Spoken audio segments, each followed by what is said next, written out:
नमस्कार साथियों, आप सभी का स्वागत है हमारे YouTube चैनल रियल ज्ञान विद RKG में। दोस्तों, हम यशपाल जी के प्रसिद्ध उपन्यास झूठा सच का सारांश देखेंगे तथा उपन्यास तत्व की दृष्टि से आज हम इसकी समीक्षा भी देखेंगे। तो चलिए दोस्तों, हम शुरू करते हैं यशपाल जी के उपन्यास झूठा सच का सारांश। तो झूठा सच जो है वह दो भागों में विभाजित है। पहला भाग का नाम है वतन और देश, जो 1958 में प्रकाशित हुआ था, और दूसरा भाग है देश का भविष्य, 1960 में ये प्रकाशित हुआ था।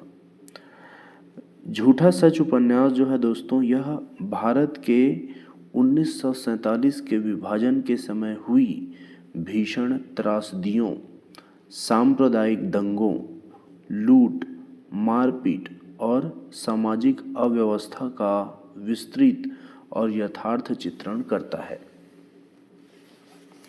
स्वतंत्रता के बाद देश में व्याप्त भ्रष्टाचार, राजनीतिक कपट, नैतिक पतन और सामाजिक टूट-फूट की गहरी पड़ताल इस उपन्यास की मुख्य विशेषता है।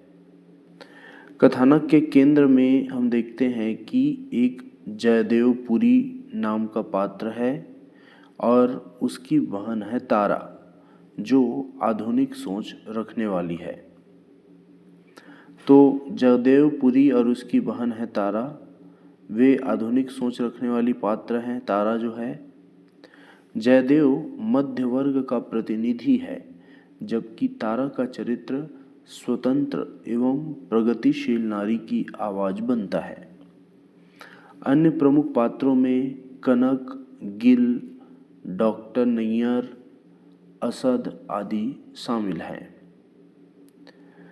तो ये जो है विभाजन की विभीषिका तथा समाज में उत्थान और भ्रष्टाचार के बीच संघर्ष को दिखाते हैं। उपन्यास विभाजन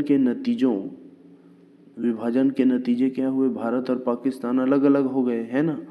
फिर उसके बाद जो पाकिस्तान वाले भारत में रह गए थे, उसको भारत के लोग पाकिस्तान जाओ बोलने लग गए, मारपीट होने लग गया, और भारत के लोग जो पाकिस्तान में थे तो उसको पाकिस्तान वाले भारत जाओ करके, इस तरह से। तो ये पाकिस्तान और भारत दोनों में हिंसा, शरणार्थी की समस्या, परिवारों के विघटन, ये सभी चीज़ों को इस उपन्यास में सामाजिक और राजनीतिक दृष्टिकोण से दर्शाया गया है।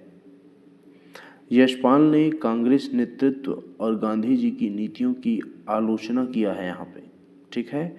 तो कांग्रेस की सरकार थी उस समय और गांधी जी भी थे उस समय, तो उन दोनों का, कांग्रेस और गांधी जी, इन दोनों की नीतियों की आलोचना करते हुए यशपाल जी जो हैं वो मार्क्सवाद विचारधारा की प्रशंसा वे करते हैं।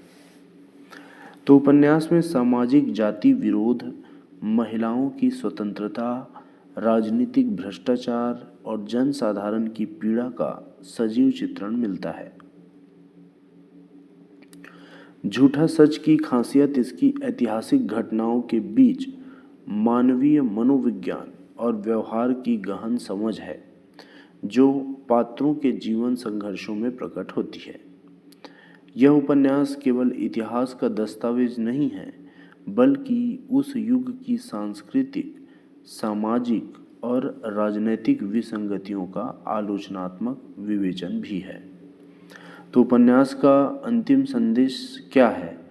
तो इसका अंतिम संदेश है दोस्तों कि जनता की शक्ति में विश्वास करना और देश के भविष्य की आशा करना, यही इस उपन्यास का अंतिम संदेश है। तो इस प्रकार झूठा सच जो उपन्यास है वह यशपाल का एक समाजवादी, राजनीतिक चेतना से ओतप्रोत और विभाजन की त्रासदी का मार्मिक चित्रण प्रस्तुत करने वाला एक महत्वपूर्ण उपन्यास है। जिसे हिंदी साहित्य की श्रेष्ठ कृतियों में गिना जाता है। तो आपने समझ लिया कि इस उपन्यास में क्या क्या चीज़ें बताई गई है। अब चलिए दोस्तों देखते हैं उपन्यास के सभी पात्र और उनकी क्या क्या विशेषताएं हैं, इनकी सूची को हम देख लेते हैं। तो पात्र के नाम में पहला पात्र है जयदेवपुरी। जयदेवपुरी जो है यह उपन्यास का नायक है, मुख्य पात्र है और भोला पांडे परिवार का सदस्य है। मध्यम वर्ग का प्रतिनिधि व्यक्ति है यहाँ पे, और जयदेवपुरी स्वतंत्रता आंदोलन से जुड़ा हुआ व्यक्ति है। फिर आते हैं तारा के पास। तारा जो पात्र है दोस्तों वह जयदेवपुरी की बहन है। वह प्रगतिशील सोच वाली नारी पात्र है और उपन्यास की प्रमुख महिला पात्र भी हैं।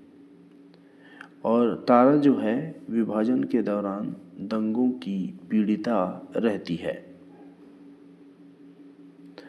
इसके बाद नेक्स्ट पात्र को देखते हैं कनक। कनक जो है एक संपन्न परिवार की लड़की है और जयदेवपुरी की प्रेमिका तथा पत्नी है। ठीक है, तो जयदेवपुरी की प्रेमिका या पत्नी कौन है? कनक है। उसके बाद आगे देखते हैं राम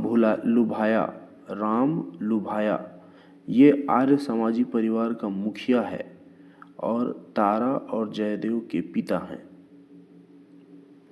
असद लाहौर के कम्युनिस्ट युवा हैं तथा क्रांतिकारी विचारधारा का ये प्रतीक हैं। शीला राम ज्वाला की बेटी शीला है और यह एक गौण पात्र है। डॉक्टर प्राणनाथ ये अर्थशास्त्र के प्रोफेसर हैं और ये भी इस उपन्यास के गौण पात्र हैं।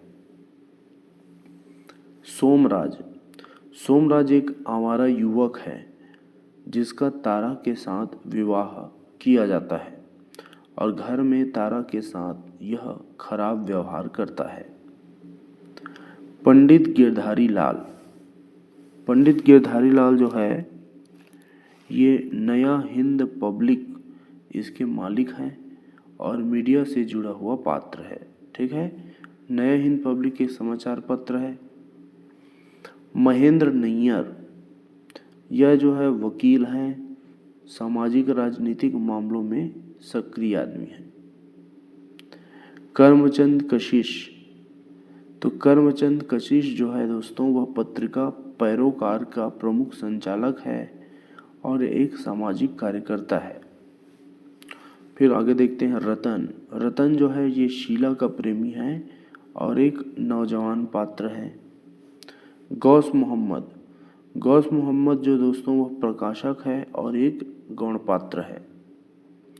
तो इस तरह से दोस्तों हमने इस उपन्यास के सभी पात्रों को देखा और ये पात्र उपन्यास में विभाजनकालीन राजनीतिक, सामाजिक और मानवीय जटिलताओं तथा संघर्षों के प्रतिनिधित्व करते हैं।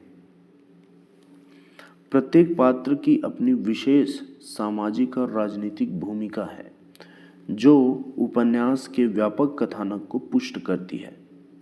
तो तारा का किरदार विशेष रूप से विभाजन की हिंसा और महिलाओं की पीड़ा को दर्शाता है, जबकि जयदेवपुरी मध्यम वर्ग की मानवीय संवेदनाओं और राजनीतिक संघर्षों का जो है वह अभिव्यक्ता है। ठीक है, तो अन्य पात्र में भी उपन्यास के सामाजिक राजनीतिक विमर्श में वे महत्वपूर्ण स्थान रखते हैं। अब देखते हैं दोस्तों हर पात्र के प्रमुख संवादों को हम देख लेते हैं ताकि यूजीसी नेट में जब पूछा जाए तो कोई दिक्कत ना हो। तो झूठा सच उपन्यास के प्रमुख पात्रों के संवाद और उदाहरण हम यहाँ पे देख रहे हैं। पहला है जयदेवपुरी का कथन क्या क्या है? तो इसके कथन है, देश की आज़ादी के लिए हम सबको अपने निजी स्वार्थों को त्यागना होगा।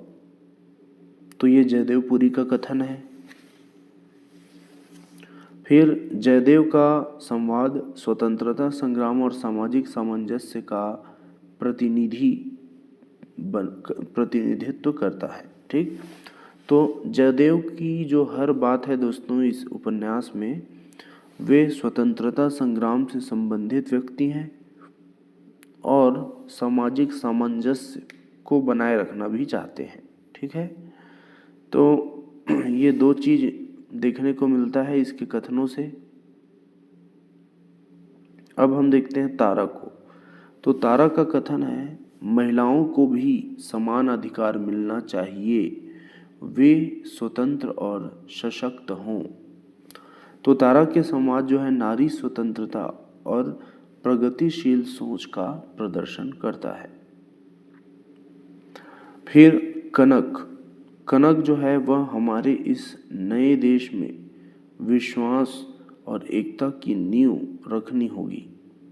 तो ये कथन है, वे कहती है कि हमारे इस नए देश में विश्वास और एकता की नींव रखनी होगी। तो कनक के संवाद से दोस्तों देश का पुनर्निर्माण की आशा और सामंजस्य जो है इसको उसके संवाद दर्शाते हैं। असद का संवाद है, साम्यवाद ही देश के शोषित वर्गों के लिए सच्चा रास्ता है।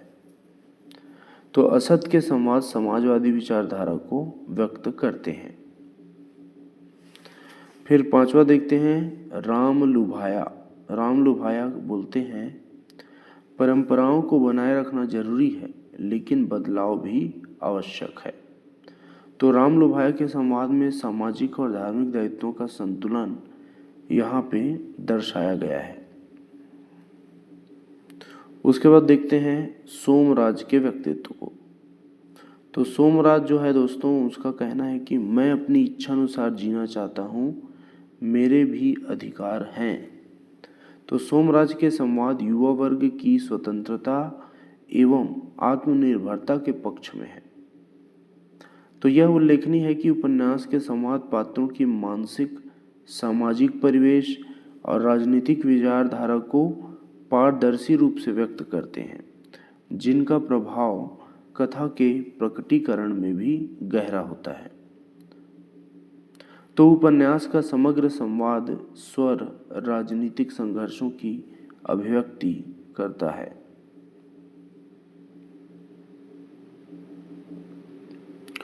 कुछ और भी है दोस्तों जिसको आपको जानना जरूरी है कथनों को, जैसे सच को कल्पना से रंगकर उसी जन समुदाय को सौंप रहा हूँ जो सदा झूठ से ठगा जाकर भी सच के लिए अपनी निष्ठा और उसकी ओर बढ़ने का साहस नहीं छोड़ता। तो इस उदाहरण में विश्लेषण यह है कि यशपाल उपन्यास में सच और झूठ के बीच संघर्ष को प्रमुखता से यहाँ पे प्रस्तुत कर रहे हैं। वे यह दिखाते हैं कि समाज में कई बार लोग झूठ से ठगे जाते हैं, परंतु कुछ वीर, संघर्षशील और कर्मठ लोग ऐसे होते हैं जो सच्चाई का सामना करते हुए भी उससे हार नहीं मानते, बल्कि सत्य के लिए लड़ते हैं। तो उपन्यास की कथा इसी कड़ाई का द्योतक है, जहां सामाजिक और राजनीतिक झूठों के बीच वास्तविकता की खोज और उससे टकराव की भावना झलकती है। यह जो उदाहरण है दोस्तों, यह उपन्यास की संपूर्ण थीम सामाजिक, राजनीतिक और मानवीय सत्य की खोज और उसके लिए संघर्ष को सार्थक रूप में प्रतिबिंबित करता है। इसी तरह जयदेवपुरी के जीवन में नैतिकता, अवसरवाद और आदर्शों के बीच का टकराव भी इस उदाहरण के संदर्भ में समझा जा सकता है, जो उस समय के साथ व्यक्ति की मानसिकता और समाज की बदलती प्रकृति को दर्शाता है।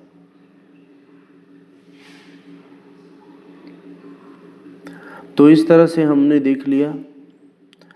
एक और उदाहरण है, देश का भविष्य नेताओं और मंत्रियों की मुट्ठी में नहीं है, देश की जनता के हाथ में है। तो यह पंक्ति उपन्यास का एक महत्वपूर्ण संदेश है दोस्तों, जो जनता की सामूहिक शक्ति, सक्रिय भागीदारी पर बल देता है। तो यशपाल इस विचार को प्रस्तुत करते हैं कि समाज में बदलाव केवल मतदाता और आम जनता की जागरूकता से ही संभव है, न कि भ्रष्ट नेताओं के हाथों में।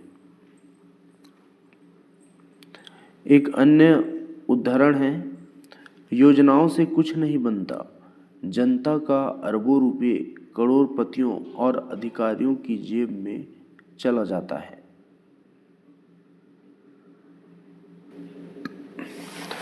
तो दोस्तों, इस उदाहरण में यशपाल जी जो हैं वह भ्रष्टाचार की कटु आलोचना करते हैं और सामाजिक आर्थिक विषमता को उजागर करते हैं।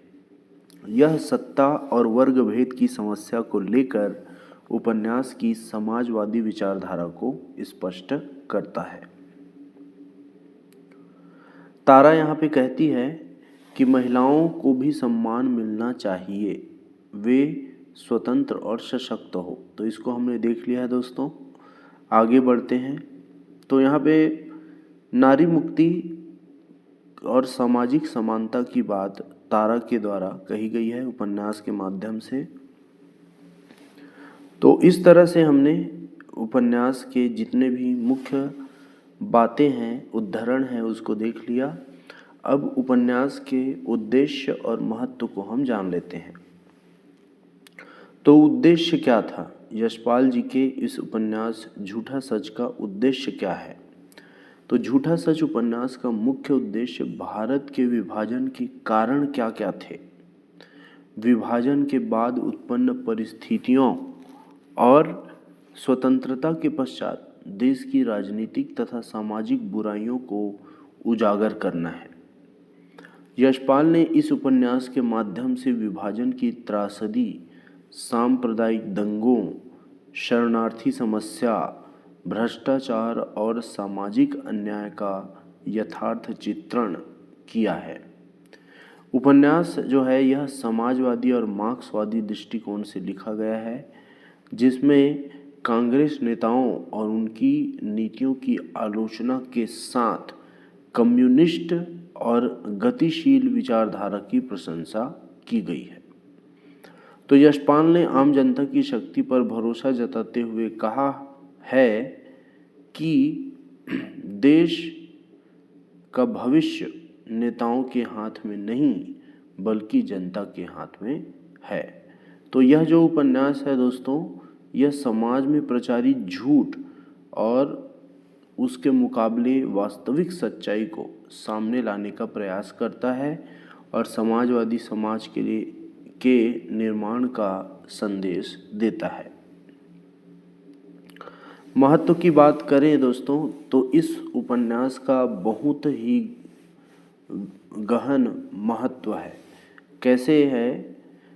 यह जो उपन्यास है झूठा सच, वह हिंदी साहित्य के सर्वश्रेष्ठ यथार्थवादी उपन्यासों में गिना जाता है, जो ऐतिहासिक और सामाजिक यथार्थ को व्यापक दृष्टिकोण से प्रस्तुत करता है। यह उपन्यास सामाजिक, राजनीतिक और मानवीय विसंगतियों का सूक्ष्म और विस्तृत विश्लेषण करता है। विभाजन काल की जो जटिलताएं हैं और उसके जो दुष्परिणाम हैं, इसको समझने में इसे महत्वपूर्ण माना जाता है। तो उपन्यास में जीवंत पात्रों के माध्यम से सामाजिक और राजनीतिक रूपांतरणों का प्रभावी चित्रण यहाँ पे होता है, जो पाठकों को इतिहास की समझ देता है, सामाजिक जागरूकता भी प्रदान करता है। तो झूठा सच का साहित्यिक महत्व इसके यथार्थवाद, सामाजिक चेतना और राजनीतिक समीक्षा में निहित है, जो हिंदी उपन्यास को नए आयाम देता है।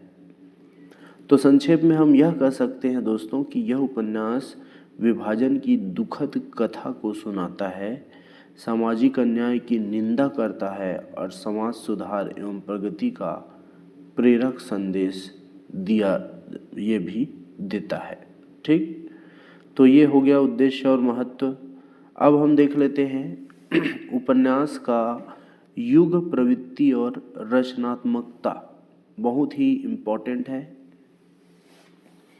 तो झूठा सच उपन्यास का युग को देखें तो यह जो उपन्यास है दोस्तों 1940 के दशक से शुरू होकर 1950 के दशक तक के भारत के सामाजिक राजनीतिक यथार्थ को दर्शाता है।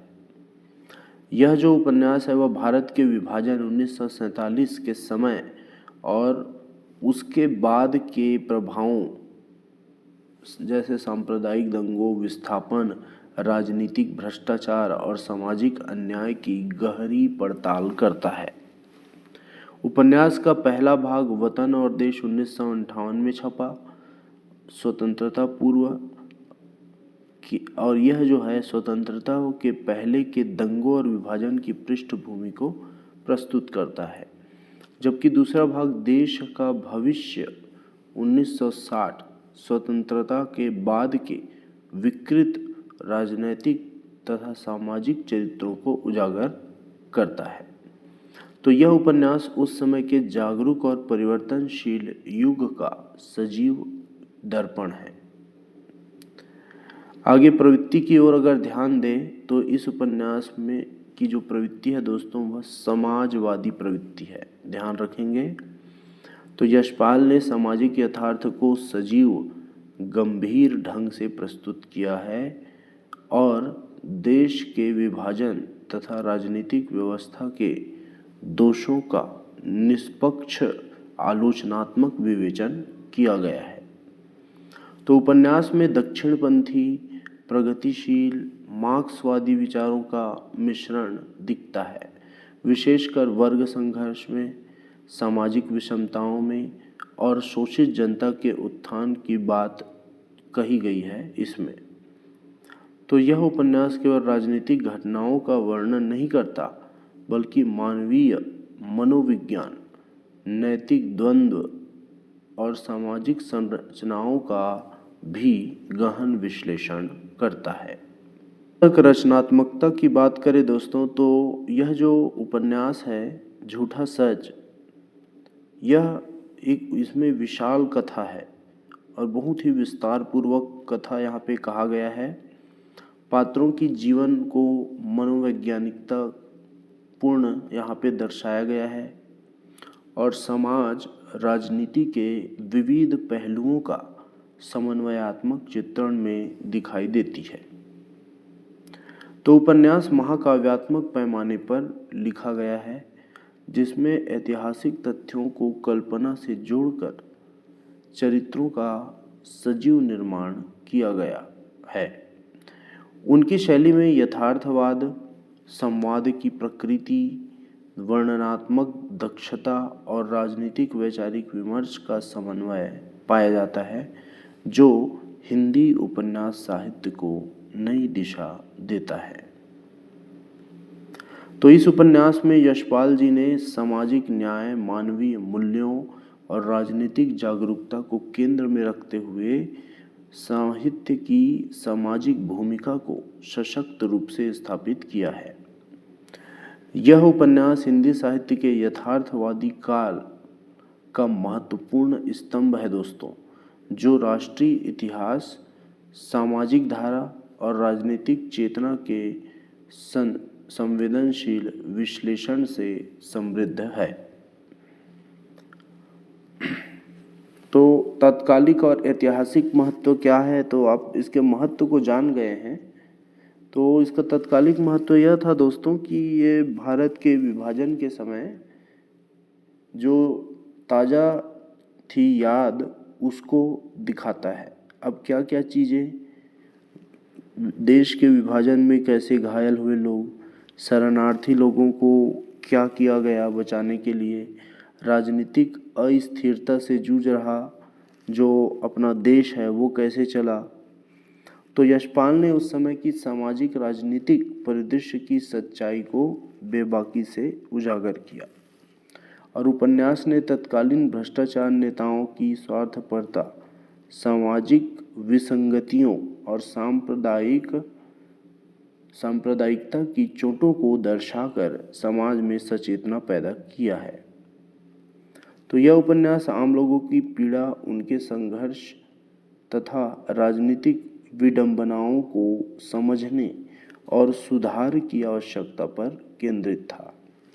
इस दृष्टि से झूठा सच जो है दोस्तों, वह तत्कालीन पाठकों के लिए केवल एक मनोरंजन कथा नहीं है, बल्कि देश को नई दिशा देने वाला विस्मरणीय दस्तावेज बन गया है। तो इस तरह से दोस्तों हमने इसका तत्कालिक महत्व देखा और ऐतिहासिक महत्व की बात करें तो विभाजन काल की त्रासदी, विस्थापन, शरणार्थी समस्या, धार्मिक दंगों और नव स्वतंत्र भारत की राजनीतिक विसंगतियों का सबसे प्रभावशाली और व्यापक साहित्यिक दस्तावेज यह जो है लिखा गया है। ठीक है, यहाँ पे हम देखते हैं दोस्तों कि यह उपन्यास उस युग के ऐतिहासिक घटनाक्रमों का सामाजिक राजनीतिक परिप्रेक्ष्य में विश्लेषण करता है और पाठकों को उस समय की मनोस्थिति, सामाजिक परिवर्तन, नैतिक द्वंद्वों को समझने में मदद करता है। तो यशपाल ने इसे केवल एक ऐतिहासिक कहानी नहीं बनाया, बल्कि मानवीय संवेदनाओं और सामाजिक आलोचना का मर्मस्पर्शी चित्रण किया।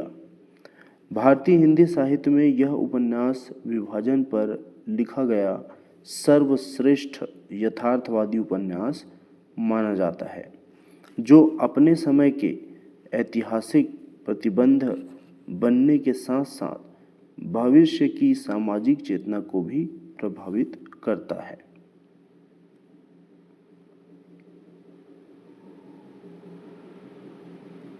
बहुत ही अच्छे तरीके से विश्लेषण किया। अब चलिए देख लेते हैं कुछ प्रश्न जिससे आपको यह जो उपन्यास है, यह इसकी जो कहानी है इसको आपको समझ आ जाए और याद रहे। तो झूठा सच उपन्यास में जो प्रश्न दिए गए हैं, मुख्य प्रश्न, उसको हम लिए हैं और उसको आपको याद रखना है, एग्ज़ाम में यह काम आएगा। तो झूठा सच उपन्यास के लेखक कौन है? तो इसके लेखक हैं यशपाल जी। झूठा सच में 2 भागों में क्या क्या नाम है?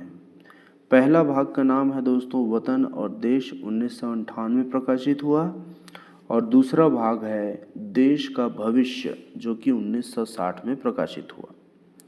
झूठा सच उपन्यास का मुख्य विषय क्या है?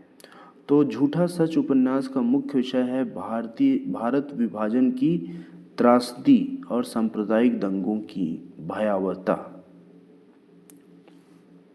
आगे देखते हैं, उपन्यास में मुख्य पात्र कौन कौन से हैं? तो मुख्य पात्र है तारा, जयदेवपुरी, कनक आदि। उपन्यास में तारा का विवाह किससे होता है? उपन्यास में तारा का विवाह जो है सोमराज से होता है। झूठा सच उपन्यास में किसी कम्युनिस्ट पात्र का नाम क्या है? तो कम्युनिस्ट पात्र का नाम है असद। झूठा सच का प्रकाशन किस वर्ष हुआ था? तो झूठा सच का प्रकाशन दोस्तों 1958 में और 1960 में 2 खंडों के रूप में हुआ था। 1958 में पहला खंड आया और 1960 में दोनों खंड एक साथ फिर से प्रकाशित किए गए। झूठा सच उपन्यास में किस शहर को केंद्र बिंदु बनाया गया है? तो यहाँ पे दोस्तों पहला भाग लाहौर पर आधारित है और दूसरा भाग जो है दिल्ली पर आधारित है। झूठा सच में लेखक ने किस विचारधारा की प्रशंसा की है?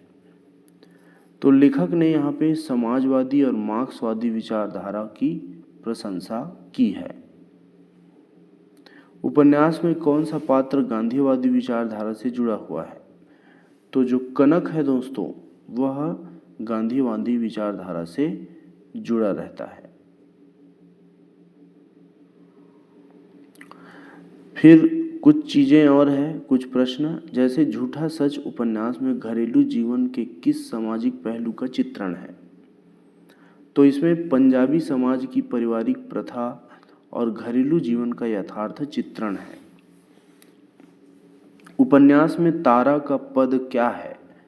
तो तारा अंडर सेक्रेटरी अर्थात सरकारी अधिकारी का जो पद था, अंडर सेक्रेटरी, इस पद पर कार्य करती है। झूठा सच में यशपाल ने किस सामाजिक प्रथा का विरोध किया है? जाति प्रथा का विरोध किया है। उपन्यास में यशपाल जी ने किस पार्टी के नेताओं और नीतियों की आलोचना की है? तो कांग्रेस के नेताओं और उनकी नीतियों की उन्होंने आलोचना की है। उपन्यास में किस पार्टी और विचारधारा का प्रचार है? तो उपन्यास में देखेंगे तो मार्क्सवादी जो विचारधारा है और कम्युनिस्ट पार्टी का प्रचार है। उपन्यास में प्रिय पात्र असद किस विचारधारा से जुड़ा हुआ है? तो असद जो है दोस्तों वो कम्युनिस्ट विचारधारा से जुड़ा हुआ है। उपन्यास में नारी चरित्र की स्थिति की क्या यहाँ पे कैसे चित्रित किया गया है? तो नारी की यहाँ पे दयनीय स्थिति, स्वतंत्रता और आर्थिक क्षेत्र में उसकी स्वतंत्रता को स्वीकार किया गया है। उपन्यास की अंतिम पंक्ति क्या है? तो उपन्यास की अंतिम पंक्ति है दोस्तों, देश का भविष्य नेताओं और मंत्रियों की मुट्ठी में नहीं है, देश की जनता के हाथ में है। झूठा सच उपन्यास किस शैली का उत्कृष्ट उदाहरण है? तो यह जो है दोस्तों रियलिस्टिक नॉवेल है, यथार्थवादी उपन्यास है। ठीक है, तो इस तरह से आपने झूठा सच उपन्यास के 20 प्रश्न देख लिए। आशा है आपको अच्छा लगा होगा। अगर आपको अच्छा लगे तो लाइक कीजिए, शेयर कीजिए, कमेंट में बताइए कि आपको कौन से टॉपिक में वीडियो चाहिए। अगर हमारे चैनल में आप नए हैं तो सब्सक्राइब करना ना भूलें, ताकि जो भी मैं वीडियो डालूं आप तक आसानी से पहुंच जाए। इसी के साथ दोस्तों स्वस्थ रहें, मस्त रहें। धन्यवाद।